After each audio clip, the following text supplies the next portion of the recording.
Hello and welcome to Adelante Chicago. I'm Dan Ponce. Thank you so much for joining us. It is considered the largest and most comprehensive Latino film festival in the country. For 41 years, the Chicago Latino Film Festival has showcased films from Latin America, the Caribbean, Spain, Portugal, and of course the United States.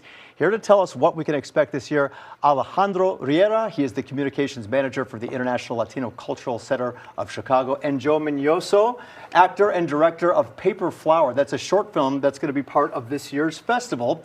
Welcome to you both. Thank you so much for being here. We appreciate it so much. Thanks for having us, Absolutely. Dan. It's a pleasure. Absolutely, Thank you. Yes. We got three Latinos. We're going to have some fun today. Oh, right? yes, we are. Absolutely. How can we All we're not? missing is some food, a little drink. That's Maybe a all. little dancing, you know. Absolutely. I mean, if we need to start dancing, we if can. you're going to show off the moves that you just showed off walking over to this chair, then I think I'm going to have to stand back. I'll be a wallflower compared to those. I think Lourdes and Anna would be very proud of that. So, Yellow's Alejandro- even. Yeah.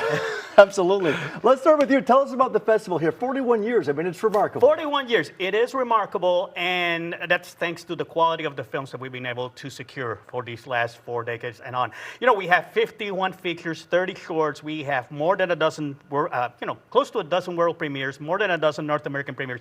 I mean, there's a lot to celebrate this year. We have some we have some really interesting titles. The theatrical premiere of a film that's currently on Shudder called Rita by Jairo Bustamante. Premier Guatemalan filmmaker. We'll be talking shortly about our opening night film. So yeah, there's plenty to talk about, and very little time to do so. Yeah, absolutely. Well, we'll keep going for just a little bit longer here. Okay, you mentioned there's going to be some debuts. We're going to get to your debut in a course, second here, yes. Joe. I want to hear about that. Who are some of the artists making their debuts this time? Well, around? there's Dear Gentleman, as I said before, the opening night film. It's a United States premiere. We have, good Lord in heaven, we have a local film which we'll be talking about shortly called What Rhymes with Magdalena, making its world premiere.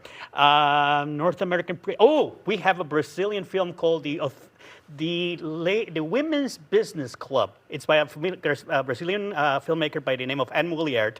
It's really interesting because he's world premiering 2 films at the same time. He's premiering this one with us, and then she's premiering a brand new one that she just finished shooting and editing, and she premiered over at the Berlinale last February.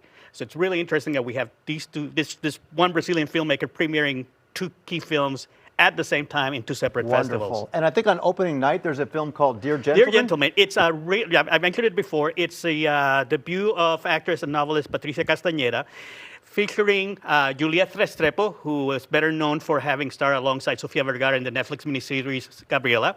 Wonderful. It's the story of the women's movement to gain the right to vote in Colombia. And I'm told right now that we actually have a clip from that. So I'm going to hear a little bit more about it, but let's go ahead and take a look at the clip. Deberíamos tomarnos este país. ¿De verdad usted quiere liberar una fuerza electoral de esas condiciones? Se van a llenar de motivos y nos vamos a volver a quedar sin nada. Somos 325,000 mujeres más que hombres. A los hombres jamás se les ha sometido a semejante prueba.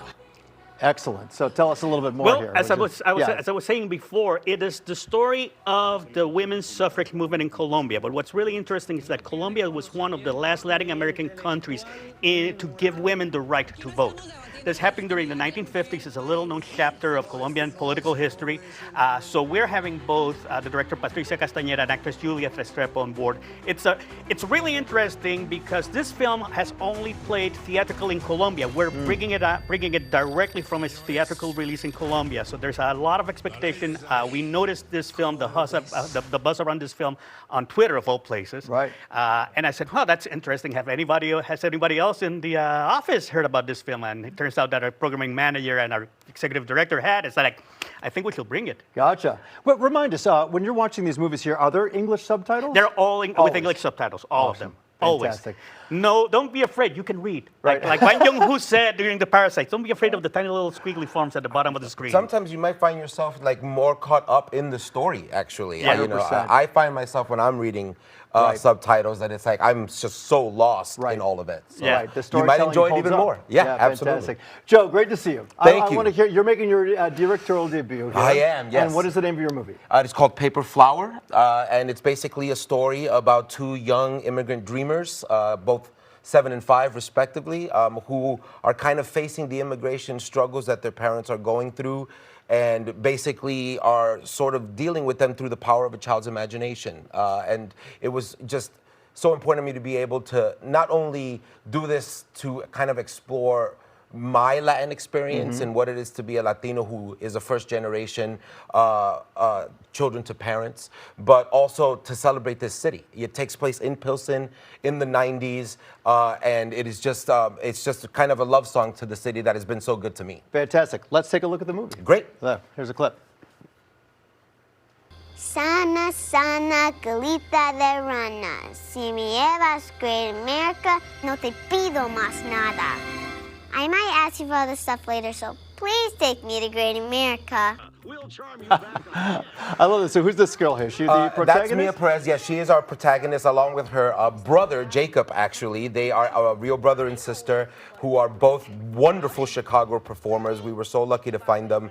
That's a big part of what we're trying to do with keep the it local. production company here at Mass Epiphany Studios. As our first film, we wanted to make sure that we were really featuring all local talent. So, you know, both in front and behind the camera, you're getting to see what this city has to offer because it's so often underrepresented in the film landscape. Right. And, you know, this family, you know, covering news for 20 years, I find that a lot of those families you talk to in Pilsen, little village, a lot of times the kids are the ones doing the translations for the parents. The parents don't speak English. That's so true, and I love that clip that you had. You said, let me go to Great America. But you start out in Spanish, you know, so. Yeah, no, absolutely. And that's such a part of me, you know, like it's like my experience with Spanish. I speak it better, not as well as I would like to. Yeah. You know, I would say that I'm more of a Spanglish speaker than I am a Spanish one. I can relate to this, Joe. Yeah, and so it's like to be able to kind of explore that with those kids, especially since it's so driven by the media. You know, like a lot of what we're trying to explore in the film is how, you know, your consciousness is sort of built up by media and commercials, especially when you're that young and you're the only one that really understands the world around you from an English perspective. Right. And we just wanted to be able to kind of mash that all up and kind of make a beautiful little 15-minute film about these incredible kids. I got so lucky that I found them. They're really I can't wait to remarkable. See it. Fantastic. Thank you. You know, he mentioned this, Alejandro. You know, do you find that as this festival has progressed, you're seeing it infiltrate not just the Latino community, but people from all backgrounds are enjoying these movies? That's what we always hope for. That's what we aim for. That people don't think of this exclusively as a niche film festival, but as they will any other film festival. I mean, I always say, I want to go after the audience that goes to the Cisco Film Center. I want to go after the audience that goes to the International Film Festival. I want to go after the audience that goes after Festus, because after all, these are film goers. These are people who love film. There is no reason why they can't, you know, come in and enjoy our films as well. You know, if you're a hardcore movie lover and cinephile, you should be also attending the Chicago Latino Film Festival. Right. And people come from all over the world to enjoy these. Oh yeah, they come from all the different communities as well. I mean, it's been surprising. I mean, we've had a strong social media presence in the last couple of years thanks to our social media team, and it's been gratifying to see how younger this audience is beginning to skew. I mean, I wanted to grow that audience because that's really the future of our movie-going experience. Right. And Joe, you know, you've done a lot of acting. Of course, we know you're from Chicago Fire. What's it like being behind the camera? Did you enjoy that experience? Oh my God, yes. I loved it. I hope it's the first of many, many experiences that I get to be behind the camera. It is both thrilling and terrifying. But to be able to just get your hands in every aspect of the story that you're trying to tell is such a gift, you know. And so yeah, I hope that it is the first of many. I'm sure that it will be. Gentlemen, we are so excited to have you here today. Thank you. Thank you for sharing us. We have some websites here we're going to show for more information. It's right there, ChicagoLatinoFilmFestival.org. I'm sure you can find information on tickets and you can find information on tickets, showtime, merchandise, memberships, blogs even. We're going to be doing a couple of interviews with filmmakers and publishing them on our blogs in the next couple of weeks. So you'll find everything and anything there. And we'll get that on the website, but remind us the dates here of the festival. April 3rd to the 14th, 3 different venues, Davis Theater for opening and closing night, Instituto Cervantes for a special centerpiece screening, and the rest of the festival at the Landmark Century Center Theaters. Fantastic. Where you can watch Paper Flower Film April 12th at 6:15. Boom. And the 13th, don't forget and the 13th at 3. I love it. Make them both times. Come twice. All right, I'll gentlemen. Be there.